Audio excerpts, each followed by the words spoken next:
Hi everybody, I'm Jim Ross, cinematographer with Cinematics HD, and this is another Grip Truck Extras, but today is a tip. Now, I've worked in production for 22 years, and during that time, like many of you, I have been the target of production-related scams. I've been seeing a lot of talk about it lately in the groups on Facebook, so today I wanted to do a quick video about how to avoid getting scammed.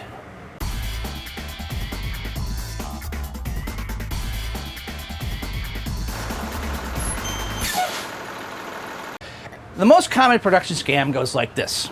You'll get an email or a text that you were found on a website and they love your work and they want you to be a part of their project. What's awesome is that even though you usually only make, say, $300 a day, they're offering you $500 or $600 a day or more. And they want you for 14 days or a month. And it gets even better. They're going to pay you half up front. Within a few text replies or emails, they offer to send you a check to pay you ahead of time to book you. And here is where the scam comes in. After you are hired, they'll modify this arrangement because when the check arrives, it is more than what they told you it would be. Much more. And now they want you to take that extra money and put deposits down on gear or locations or a rental house. And since they don't want you to work for free, they've thrown in another day's pay for doing this. Wow, you're raking in the big bucks. They'll tell you that because of some billing difficulty that they can't really seem to explain why, that they will ask you to make these payments with money orders. They'll reassure you and tell you, just wait until the check clears. When it clears your bank, so you know our check is good. This is how the banking system works for them and against you. They know the check will clear for several days. Unfortunately, after you have bought the money orders and sent them off to the rental houses, the check that originally cleared your bank bounces. And now the bank is coming after you for the money and you're out thousands of dollars. Yes, even though the bank said your check cleared, they come back when they find out the check is a fake and charge back the money, and now you have a huge negative balance in your checking account. And it's all legal for the banks to do this. Welcome to America, run by banks. Now, the way to avoid being scammed is to use common sense. All of these scams come with red flags all over the place. Let me list many of them. These scams come via email or text. There's a reason for this. Many of the scammers are not here in the United States, so they don't call you on the phone. It's too risky, it's expensive with long distance charges, not to mention it's harder to hide their identity. So text and email is their preferred communication. The next giveaway, although not exclusive, is the English will be poor. As I said, they are most likely from outside the United States, and English is not their first language. Writing is hard enough for about half of the people already in the United States, so it's even harder for people who don't speak English. Often the language will be overly polite or proper, or what I like to call flowery. By that I mean it's overly extravagant and polite and not the way normal Americans talk.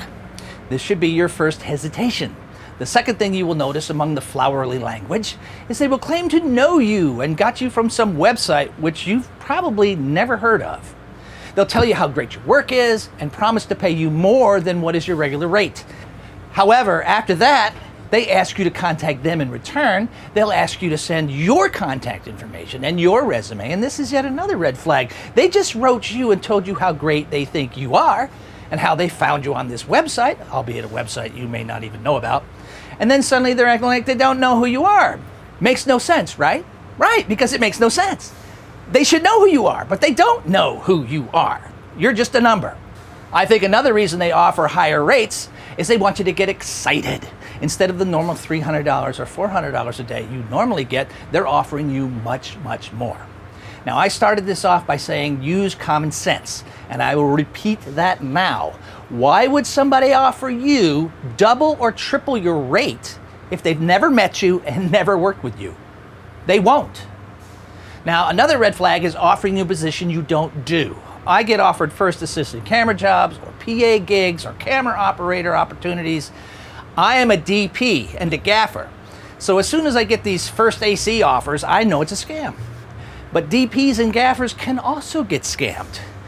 You might be asked to rent cameras and lenses or order lighting packages from some source that turns out to be totally fake.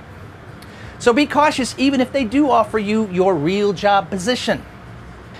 Now remember, The big part of the scam is to ask you to order things that seem legitimate, except the companies are fake. Remember, the way the scam works is they send you a check. You are to cash that check, and then you are to start sending money to these other places. They'll claim that these other places are rental houses or other vendors, and you need to get your butt to the post office and send off money orders. Because money orders are easily cashed by con artists. And you have to buy the money orders with cash. As I said, days later, that check's gonna bounce, and your bank is going to hold you responsible for the money that you no longer have. Because you bought money orders and sent the money to non-existent rental houses that then cashed that money order, and you're screwed. Now, if you think I'm gonna bring up common sense again, you're right. Think about this. Why would a company send you, a person they've never ever met and never worked with, a big fat check and expect you to do the right thing? No legitimate company would do that, period. So use your brain. Want to know if it's a scam quickly? Easy. Refuse to communicate by email or text. I get these scams all the time, and I've ended each of them with one simple line of text. Hey, let's get on the phone and talk about the project. What's a good time for us to chat? Guess what? I never heard from them again. They don't even try to talk me into dealing with them via text or email because they know I am not going further without talking to someone, and that isn't going to happen. It's all a numbers game to these people, so they will drop me and move on to someone who won't ask to get on the phone. Remember another piece of advice that you've heard many times throughout your lifetime. If it sounds too good to be true, it is. You're not going to get paid triple or quadruple your rate. You're not going to be put in charge of a department that you have no experience in. This is not the big break you've been waiting for. It's a scam. Well, I hope this makes you more aware and saves you from getting ripped off. Don't make business deals via email or text without actually dealing with a human face to face. It's simply the way it is still done in this business. Use common sense. If it sounds too good to be true, it is. If they don't want to talk to you on the phone, stop communicating with them and be smart. All right, I hope you enjoyed this tip, the Script Truck Extras. As always, if you got questions or comments, put them down below. I want to thank my daughter, Misako, come here, baby, for helping me film this. And as always, what? We'll see you on set.